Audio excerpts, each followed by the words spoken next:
Headlines sponsored by Bhushan jewellers. एहसास अपनेपन का। मुख्यमंत्री के गृह जिला में नगर निगम मंडी पर भाजपा का कब्जा। 15 वार्डों में से 11 वार्डों में भाजपा ने जीत का लहराया परचम। आतिशबाजी कर मनाया जीत का जश्न। कोरोना नियमों की हुई अनदेखी। सोलन में भाजपा की करारी हार, कांग्रेस बनाएगी नगर निगम। जीत के बाद कांग्रेस ने शहर में निकाली विजय रैली। राजेंद्र राणा बोले भाजपा अपनी उल्टी गिनती कर ले शुरू। विधानसभा चुनाव में भाजपा की हार तय। नैना देवी विधायक रामलाल ठाकुर ने स्थानीय नेताओं को दिया जीत का श्रेय। बोले जनता का भाजपा से मोह भंग चुनाव परिणामों से हुआ सिद्ध। आने वाले समय में प्रदेश में बनने वाली है कांग्रेस पार्टी की सरकार। और औद्योगिक क्षेत्र बद्दी में ठगी का मामला आया सामने। विदेश भेजने के नाम पर व्यक्ति से ठगे 43 लाख। बद्दी पुलिस ने आरोपी को गिरफ्तार कर कोर्ट में पेश किया। रिमांड की हासिल। नमस्कार, आप देख रहे हैं HP 24x7। मैं हूं जनीशा। मुख्यमंत्री जयराम ठाकुर के गृह जिला में नगर निगम मंडी के चुनाव में भाजपा ने जीत का परचम लहराया है। भाजपा प्रत्याशियों ने 15 वार्डों में से 11 वार्डों में जीत दर्ज की है। देर रात अभ्यूली के विपाशा सदन में परिणाम घोषित किए गए और बड़ी जीत के साथ नगर निगम मंडी पर भाजपा काबिज हो गई है। भाजपा ने आतिशबाजी कर जीत का जश्न मनाया। मंडी नगर निगम चुनावों में भाजपा की जीत हुई है। चुनाव परिणाम घोषित होने के बाद भाजपा कार्यकर्ताओं में खुशी की लहर दौड़ गई। पटाखे और आतिशबाजियां फोड़कर जीत का जश्न मनाया। दूसरी ओर जीत के इस जश्न के दौरान कार्यकर्ता कोरोना नियमों की अनदेखी करते हुए दिखाई दिए। वहीं भाजपा प्रत्याशी वीरेंद्र आर्य ने अपनी जीत का श्रेय मुख्यमंत्री जयराम ठाकुर को दिया और कहा कि वे जनता की समस्याओं का समाधान करवाएंगे और जनता की उम्मीदों पर खरा उतरने का प्रयास करेंगे। अभी हाल ही में मैंने आज ही विजयी हुआ स्नाड वार्ड नंबर 6 नगर निगम मंडी से और मैं परमात्मा का धन्यवादी हूँ। साथ ही हमारे माननीय मुख्यमंत्री महोदय का, ठाकुर महेंद्र सिंह का, भाजपा हाईकमान का और स्नाड वार्ड के समस्त मतदाताओं का, जिन्होंने मुझे जो है भारी मतदान करके विजयी बनाया। म्यूनिसिपल कॉरपोरेशन मंडी के रिज़ल्ट घोषित कर दिए गए हैं, जिसमें से 1 से 13 वार्ड मेरे पास थे, सदर के पास थे। उसमें से 10 में बीजेपी जीती है और 3 में कांग्रेस जीती है। इसी मंडी के इलेक्शंस में मेरे पास थे 2 वार्ड्स, उनमें से 1 में जीती है बीजेपी और 1 में जीती है कांग्रेस पार्टी। सोलन में पहली नगर निगम कांग्रेस बनाएगी। बीते दिन हुए मतदान में कांग्रेस पार्टी को स्पष्ट बहुमत मिला है। कुल 17 वार्डों में से कांग्रेस पार्टी ने 9 वार्डों में जीत हासिल की है, तो भाजपा को 7 उम्मीदवारों पर ही संतुष्टि करनी पड़ी। कांग्रेस चुनाव प्रभारी राजेंद्र राणा की अगुवाई में आज सोलन में कांग्रेस पार्टी ने जोरदार विजय रैली निकाली। कांग्रेस की जीत ने भाजपा के राजीव बिंदल सहित स्वास्थ्य मंत्री राजीव सैजल और मुख्यमंत्री को आईना दिखा दिया है। चुनावों में मुख्यमंत्री सहित पूरा मंत्रिमंडल सोलन में चुनाव प्रचार में था, लेकिन जनता ने भाजपा को तरजीह न देते हुए उन्हें पराजय का मुंह दिखाया। मुख्यमंत्री की लोकप्रियता का पता इसी बात से लगाया जा सकता है कि मुख्यमंत्री ने जिन जिन वार्डों में जाकर रैलियां की, वहां पर भाजपा के प्रत्याशियों को बड़े अंतर से हार का मुंह देखना पड़ा। वहीं कांग्रेस के राजेंद्र राणा ने एक बार फिर साबित कर दिया है कि वह राजनीति के खिलाड़ी हैं। एक और राणा और दूसरी ओर पूरी सरकार, फिर भी राणा कांग्रेस को जिताने में कामयाब साबित हुए। वहीं डॉक्टर राजीव बिंदल को भी राजनीति का चाणक्य माना जाता था, लेकिन राजेंद्र राणा ने एक झटके में भाजपा के सभी चाणक्य को बिलों में छुपने पर मजबूर कर दिया। कांग्रेस प्रभारी राजेंद्र राणा ने जीत का श्रेय सोलन की जनता को दिया और कहा कि भाजपा अपनी उल्टी गिनती शुरू कर ले। विधानसभा चुनाव में भाजपा की हार तय है। बेरोजगारी, महंगाई सहित किसानों के मुद्दे ही भाजपा को हराएंगे।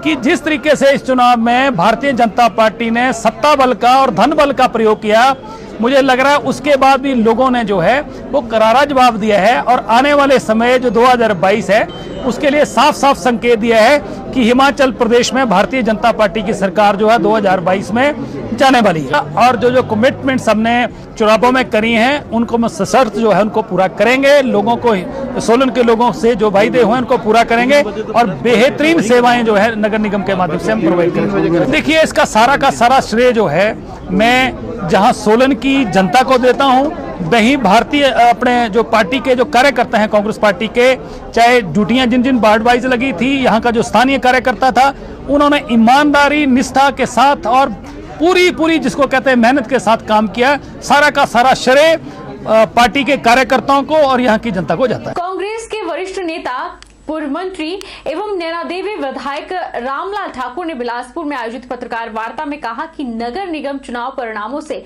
यह सिद्ध हो गया है कि हिमाचल प्रदेश और देश की जनता का अब भाजपा से मोहभंग हो चुका है और आने वाले समय में प्रदेश में कांग्रेस पार्टी की सरकार बनने वाली है। नैनादेवी विधायक रामलाल ठाकुर ने कहा कि नगर निगम चुनावों में जीत का श्रेय स्थानीय नेताओं को जाता है जिन्होंने मेहनत करके चुनाव जीता है।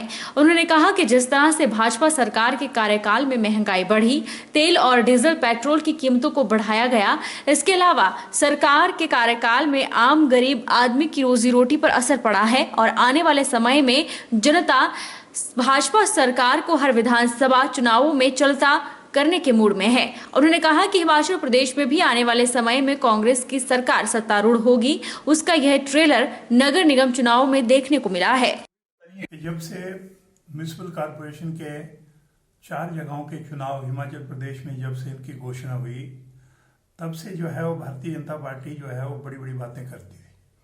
कांग्रेस भी करती थी, मैं नहीं बोलता कि कांग्रेस नहीं करती थी, लेकिन आज की तारीख में अगर देखा जाए तो चुनाव के नतीजे आ गए हैं।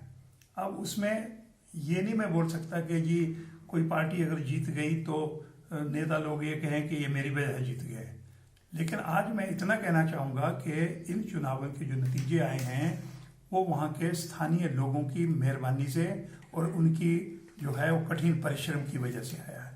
अब पालमपुर का ले लीजिए, वहाँ पे जो है वो बुटेल साहब, जो यंग बुटेल हमारे एमएलए साहब हैं, उनकी और उनके पूजनीय पिताजी की मेहनत थी। ये ठीक है कि हमारी ड्यूटी वहाँ लगी थी, लेकिन हमारा सिर्फ खबरदारी करने का काम था, अदरवाइज जो बेस था वो वहाँ के स्थानीय नेताओं का बनाया हुआ था। ऐसे ही धर्मशाला का था, वैसे मंडी का था। सोलन में मैं कहना चाहूँगा कि जिस प्रकार से सोलन में कांग्रेस पार्टी को नतीजे सोलन पार्टी के हक में गए हैं, मैं वहाँ पे कर्नल शांडिल और सोलन के हमारे जो नेतागण हैं उनको मैं इसकी मुबारकबाद देना चाहूंगा। लेकिन बैजनाथ विधानसभा क्षेत्र के अंतर्गत विभिन्न विकास कार्यों की प्रगति का जायजा लेने के लिए समीक्षा बैठक का आयोजन किया गया। बैठक की अध्यक्षता विधायक मुल्खराज प्रेमी ने की। विधायक ने अधिकारियों को निर्देश दिए कि जो भी कार्य शेष है उनको जल्द से जल्द पूरा किया जाए और विकास कार्यों में तेजी लाने का आह्वान किया। उन्होंने अधिकारियों को जल्द ही बैजनाथ में बस स्टैंड का निर्माण कार्य आरंभ करने के दिशा निर्देश जारी किए और बीड़ से बड़ाग्रां तक सड़क के कार्य को जल्द करने को कहा। मणिकाल की तर्ज पर जो है जब हमने विधानसभा में इस मामले को रखा था, तो आज खुशी इस बात की है कि आज हमने मेहनत की और वहां पर काम चला हुआ है, नई राहें नई मंजिल के तहत। तो मैं इसके लिए तो माननीय मुख्यमंत्री जी का विशेषकर धन्यवाद करता हूँ और साथ में माननीय मंत्री राकेश पठानिया जी का भी धन्यवाद करता हूँ कि देखो अब पहल हुई है। जब ये टूरिस्ट के हब बनेंगे तो बैजनाथ में किसी भी प्रकार की कोई कमी नहीं। और जो मैंने बात कही है कि बैजनाथ में किसी भी युवा को बाहर के रोजगार के लिए जाना नहीं पड़ेगा, वो दिन आएंगे। ये तभी आएंगे जब हम मेहनत करेंगे। टूरिस्ट की जो है पर्यटन की दृष्टि से यहाँ पर जो काफी संभावना है, ये संभावनाएं तभी होंगी जैसे भीड़ बिल्डिंग, तत्वानी, उतराला, हौली, अब ये खीर गंगा घाट इसका काम होगा, महाकाल घाट, तो लगभग ये सारे काम हमारे जो धरातल पर उतर गए। गर्मी शुरू होते ही पानी की व्यवस्था चरमराने लगी है। हम बात कर रहे हैं जिला सिरमौर के गिरिपार क्षेत्र के कफोटा और खजूरी गांव की। इन दिनों ग्रामीणों को पानी की विकराल समस्या बन गई है। कई बार प्रशासन को कहने के बावजूद भी पानी की समस्या जस की तस बनी हुई है। ग्रामीणों को कई किलोमीटर दूर पैदल चलकर पीने का पानी लाना पड़ रहा है। जिला सिरमौर के गिरिपार क्षेत्र के कफोटा और खजूरी गांव में लोग पानी की समस्या से बेहाल हैं। ग्रामीणों का कहना है कि लगभग 7 दिनों से पानी नलके में नहीं आ रहा है। इसके चलते ग्रामीणों को कई किलोमीटर दूर से पानी ढोना पड़ रहा है। महिलाओं का कहना है कि विभाग को अवगत करवाने के बावजूद भी अभी तक नलकों में पानी नहीं आया है। इसके चलते पानी को काफी दूर से लाना पड़ता है। कई महिलाएं तो अपने बच्चों समेत पानी ले जाने के लिए बच्चों को भी साथ ले जाती है। इसके चलते ना तो घर का कामकाज किया जा रहा है और ना ही कोई और घरेलू कार्य हो पा रहा है। पानी 6-7 दिन से नहीं आ रहा और हमें पानी की दिक्कत बहुत हो रही है, जिस कारण पीने के लिए घर में पानी तक नहीं बच रहा। हमें 3-4 किलोमीटर चल के आना पड़ रहा है। और तो क्या, उधर हमारे यहाँ पड़ोसी है, ये अपने बच्चों को साथ लेकर आए जब पीने की समस्या इतनी बढ़ गई है। हमारे को बहुत परेशानी हो रही है, बड़े दूर दूर से पानी तक जाना पड़ता है और क्या नाम के महिला को तो ज्यादा दिक्कत हो रही है। उधर जल शक्ति विभाग के अधिकारी ने बताया कि मोटर खराब होने के कारण पानी ग्रामीणों को नहीं मिल पा रहा है और जल्द से जल्द मोटर को रिपेयर करवाकर पानी को सुचारू रूप से दिया जाएगा। ये जो ज्ञापन दिया गया है ग्रामीणों द्वारा कफोटा के, इसमें जो है हम जल्द से जल्द इसको पानी को सुचारू रूप से लाने की कोशिश कर रहे हैं, जल्दी से जल्दी। जी मोटर इलेक्ट्रिकल फॉल्ट था, कुछ मोटर जल गई थी उसकी वजह से ना, तो इसको जल्दी से जल्दी दूसरी स्कीम की मोटर ले जा करके उसको फिट किया जा रहा है।